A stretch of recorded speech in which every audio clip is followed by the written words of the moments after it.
Well,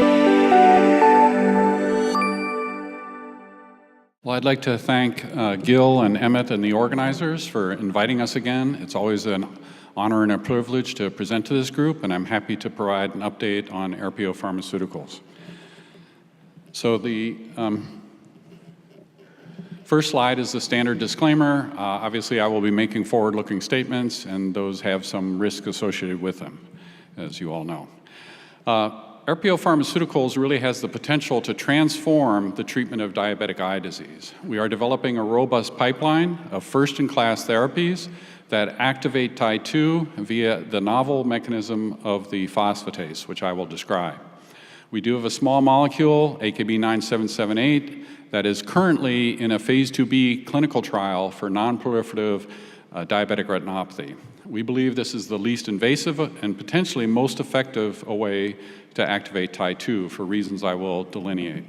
We do have demonstrated efficacy in an earlier Phase IIa trial, which we've presented before, and the market potential for diabetic retinopathy is obviously very, very significant given the huge epidemic of diabetes out there and the many, many patients who are headed down the path of complications and diabetic retinopathy. We do have a pipeline. We do have an activating, Tie2 activating antibody that we will be bringing forward for the more serious diabetic eye diseases, diabetic macular edema, and also outside of diabetes into wet age-related macular degeneration, where the Tie2 pathway has also been shown to be in play.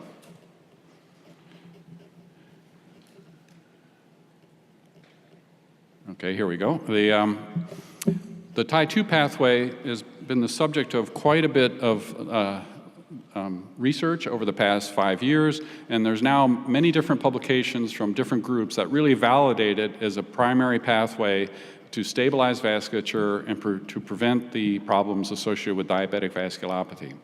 These groups include Kari Alatalo's group in Finland, Dietmar Vestweber in Germany, and then Peter Campichero's lab here in Johns Hopkins in the States.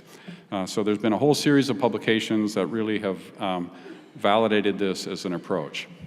So Tie2 is a receptor tyrosine kinase.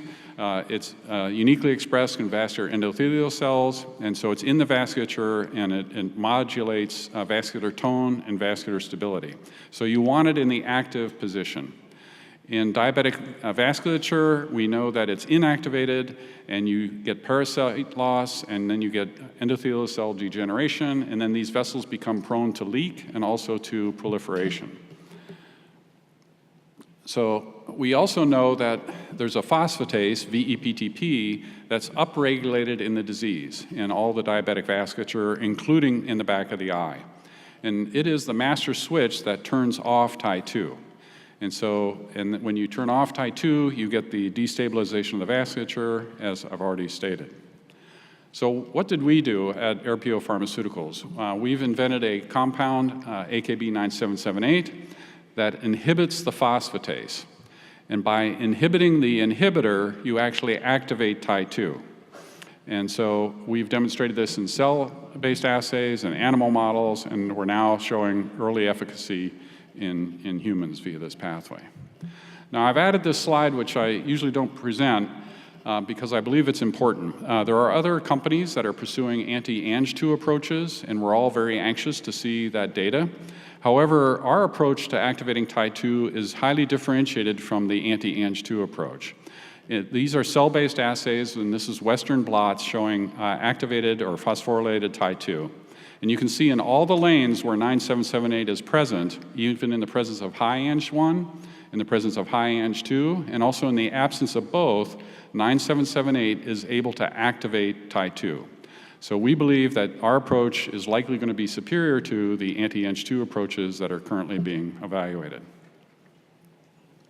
We do also have advantages in that we are a small molecule, we're patient self-administered, and because it's systemically dosed, we treat both eyes. And we do have the earlier proof of concept in clinical that we've shown before. Now, why are we progressing into non-proliferative diabetic retinopathy? As you all know, the cascade of the disease in the retina starts with the chronic injury to the endothelial cells. Tie2 is inactivated, and the VE-PTP phosphatase is upregulated in that early stage disease.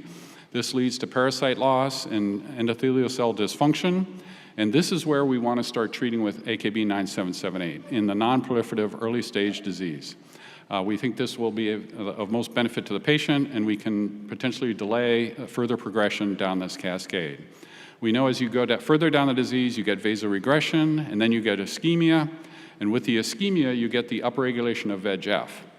And so Tie2 is still downregulated and VEGF is upregulated, but we think that our activating antibody could be used in conjunction with an anti-VEGF in the later stage disease, and that is what we demonstrated in our earlier phase 2 study.